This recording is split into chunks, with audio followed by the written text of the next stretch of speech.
Hello, welcome back to Just for Today. I'm Jamal Normie. Hey, I'm Miranda the Addict. And today we're going to talk about dating an addict. First thing, scripture goes. Isaiah 40:29. Giving power to the tired and reviving the exhausted. Power to the tired and reviving the exhausted. So when you picked the scripture out, what was going through your head? Strength? For you or me? For you, because I know you need strength to deal with me. So. And it was perfect. Yeah. So first thing, if you're gonna date an addict, definitely you need God's strength. God's strength. So before you date an addict, the first thing I'll say is don't date an addict. Like right off the bat. But you didn't know I was an addict. I did. But I stick with my commitments. No, not even that, but still. Where do I start with this? So for me, luckily I was blessed with a mind of logic and a mind of patience. Which can be annoying. Yeah, but without that, I don't think you would have been able to date anybody. So first thing, one of the top reasons why you can't date an addict is, and I'm sure it's in your literature and things, is where they're not going to be the same person when they're going through the person that's an addict and the person that recovered from, like, they're not the same person. For me, it's like I had to make a different person and put all that into that person, and then that person's now over there. This is the new person. Can't tie the two together. That's true. And then also, it's like having a child. Like, you also got to think with her, for instance, when you started using, how old were you when you were using? Well, if you want to go back to it doesn't matter, a drug is a drug. So I started smoking weed, like either 10 to 13 area. 10 to 13. So if you think about when they started using is when emotions and things were not the same. They got used to things being a certain way. That's when your growth starts. That's when your growth starts. So you're going to go back to them being 10 in this case, or whatever age it would be. In this case, it's 10. Yeah. And going from there. So you're dating right now a 13-year-old. Dating a 13-year-old. I started dating a 13-year-old. Funny, but it's true. Yeah, just think about that for a second. Just think about everything that comes with a 13-year-old. The things you have to deal with their emotions, train of thought, things that they may think is normal, and it's not, because and not understanding things, and the repetition. It takes a lot of patience. It really does. God blessed me with patience prior to this, on top of this, and He's given me more patience, because old me could not have done this. It's 100% God, even with the buckets of patience I had before. But going back to, they're not the same person, right? So they're having to learn everything all over again, right? Like, what do you think? Yeah, like, absolutely. I'm starting from ground zero. I don't know. In the beginning, getting clean and everything, it was just, you're flushed with all these emotions and everything. But then once the smoke clears and stuff, and you start to see a little bit clearly, it's like you were teaching me and going to my meetings and stuff, and just learning all over again. How to deal with emotions, how to deal with everyday life, and how to take care of a human being, and the proper way of doing things. And then top of it, having kids, and there's so many levels to it. What's a 13-year-old raising another 11-year-old or 18? It's like, and they, you hear things, but you don't, until you really start thinking about it, you don't really get it. Like, what step is it not to? Is that in a step, or where does that say not to date and stuff, or not to? No, that's just in general. When you get your sponsor and stuff, you kind of go over, and it's recommended not just to date, but just don't make any major life decisions. Don't buy a house, don't get in a relationship, don't make any major moves the first year of your recovery. So because you're in this fog, you're not stable, or you're not. You're just going through so much. Like, you can't make a proper decision during that time. I mean, just think about what you liked when you were 13 to like when you're now, you know, like probably like New Kids on the Block and like Teenage Mutant Ninja Turtles. But it's not like that. But it is in a way. Like, you're not, maybe not, I'm just saying as an example. Like, you're... Well, I mean, a better example would just be like, you know, what I see as in what my, like right now I see it as like what we've done together to kind of retrain my brain and my train of thought and how I see things. I'm now trying to do that with Ariana. You know, like I now I see what you see as in her behaviors or her certain like thought processes, or you know what she thinks is okay or what she thinks is normal. What I used to allow her to get away with for so long. It's like now I'm seeing like wait, let me stop that now, because you know I don't want her to turn out to be like me or not know how to handle her emotions, or you know think that one way of behaving is okay. Or normal. And I definitely see. So it's weird. It's like seeing like a small plant and a big plant. Like I could see some of the things that she does, Ariana will do that can lead up. And then also I've known her for so long. So now after I have all the puzzle pieces, you know, I can see how, you know, these steps and how some of the things that she does even now could lead to her being.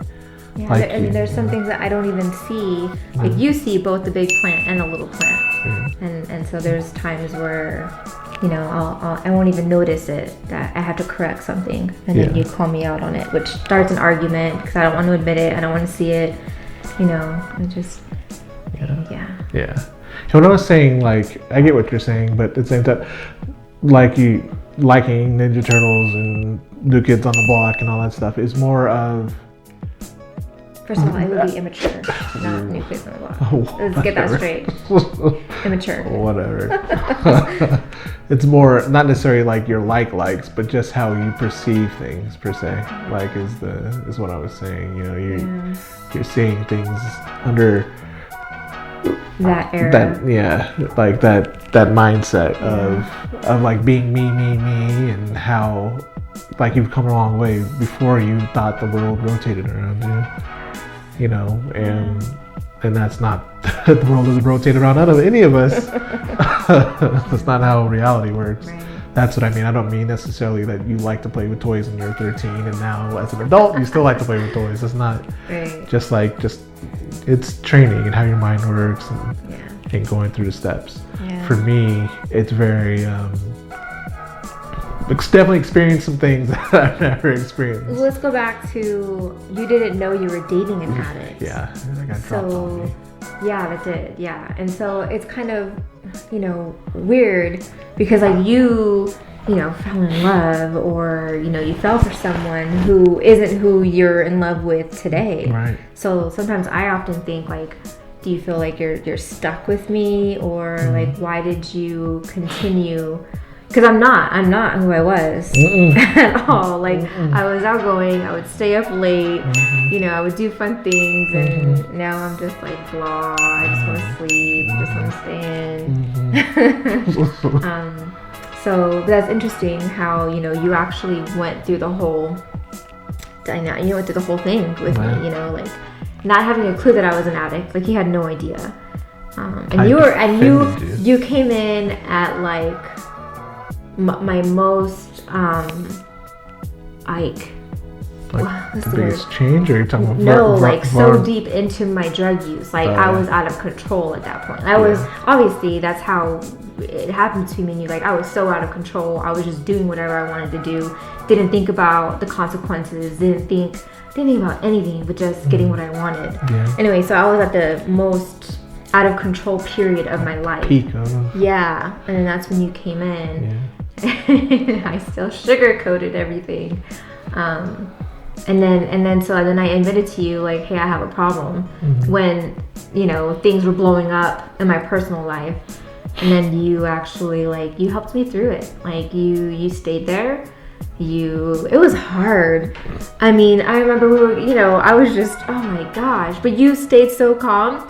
And I remember the first time he ever like yelled back at me. It was like, I remember that to this day, because you never yelled at me. You never, you were just so patient. But I think it got to the point where, like, I think you had to check me, and you definitely did. And I was just like, oh my gosh,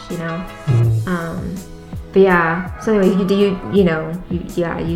dated, me being an addict, but then you also like walked me through in my recovery. Yeah. And you stayed there through my recovery. Don't do it. Oh, man. No one can do it. It's impossible. And that's what I've heard too. Impossible.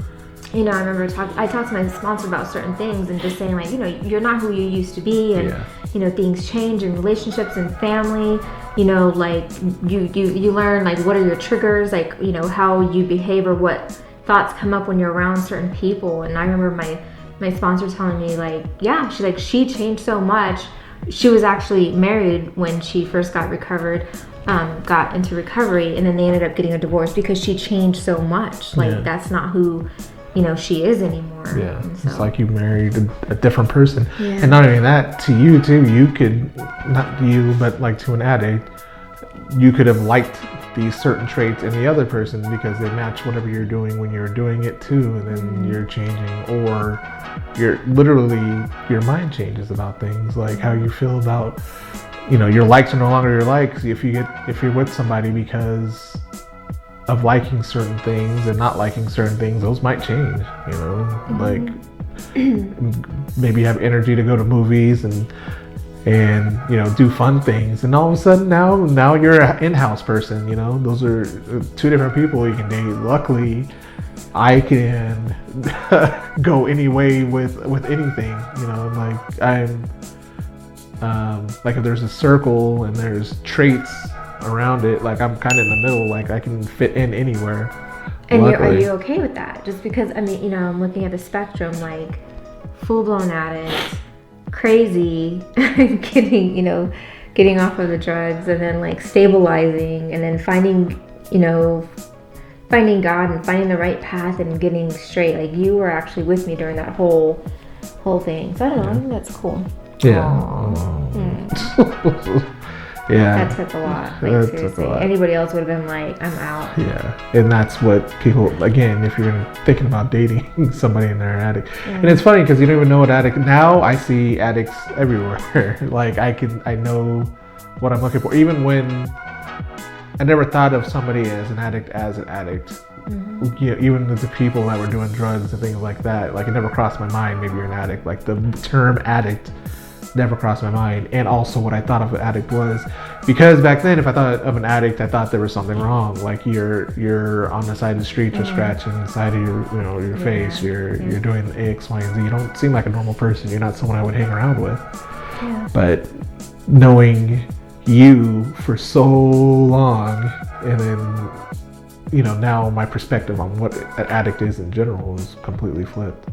So never mind the fact that we started dating when you're an addict, and so on and so forth. Technically, I should have broke up with you. And yeah. But if that was the case, because I was so into me, like, I don't think I would have made it through. I think I would have relapsed. I would have, Yeah, you wouldn't.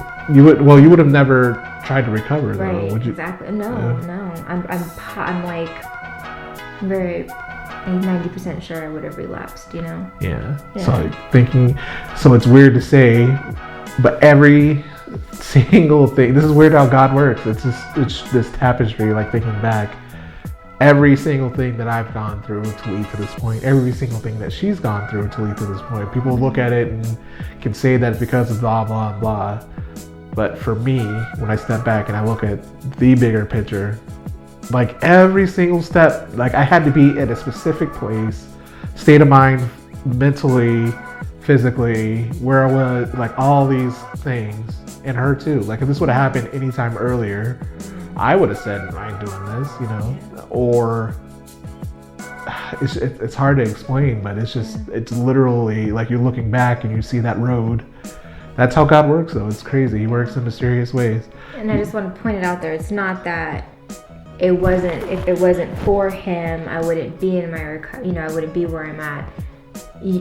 God was working through him, because you're not like, in recovery, you're supposed to, you don't depend on anybody but your higher power, you know, like I don't depend on anybody but God, like, and even though you were the physical body that was there next to me and like having that shoulder to cry on and get through those hard days, you know, you showed me to God of all things. Like you eventually like showed me to God, and that's like the number one thing that I needed in my life. So it's God who got me through it. Sorry, not you, but you were like a good crutch to hold on to. So I get what you said. God but works I just want to make for sure people. you guys know that I wasn't dependent on Him to get me to where I'm at today. You know, God worked through Him. Yeah, God sure. works through people in general. For sure. Things, places, people, whatever the case is. He'll use whatever He has to get the point across. Because, like, I'm thinking about, like, what if I would have just left? Like, what if, like, you wouldn't have, there's no way. You wouldn't have, No. you wouldn't have recovered from that. Like, what if you got kicked out? I would have went back. I would have went back to my old ways. I would have went back. Like, there's no Because way. I'm so dependent. And I was so vulnerable, so weak. You know, I just, you know, I was so scared to step out of my comfort zone. I would just went back to my comfort zone. Yeah. So God had us both on this path to get to where we are, but then at the same time, I wasn't perfect and I wasn't in church. If you ask anybody prior to that time period, would I go to church? They'd say no. Like, they would.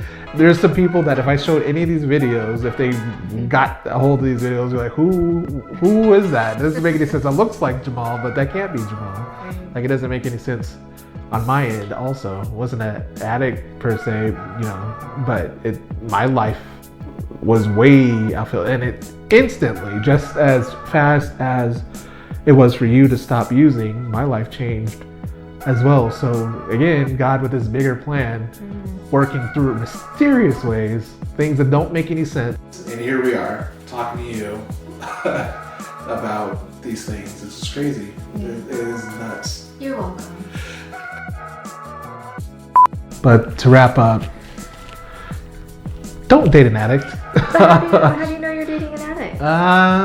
You know, like When I'm looking back, I know, but when you're in it, looking back, because now you recognize it. But not exactly, everybody you don't recognizes know it till you know it.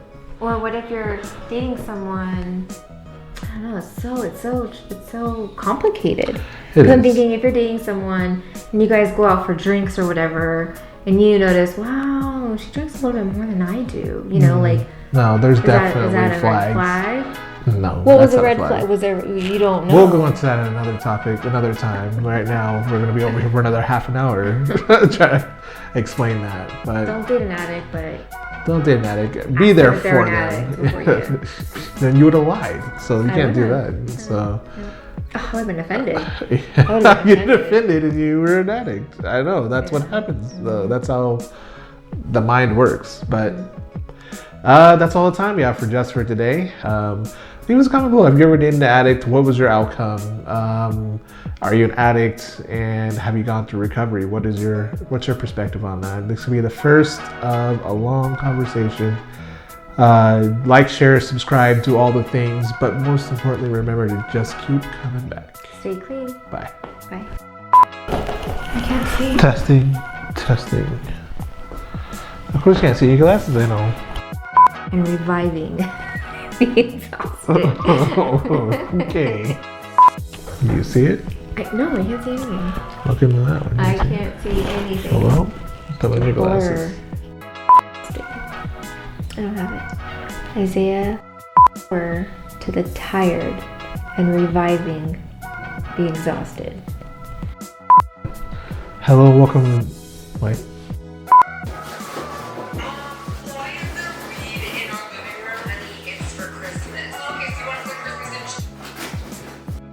Hey, leave us a comment below. Actually, what? No. Have you ever dated an addict? What was your experience? Yeah. What else you got?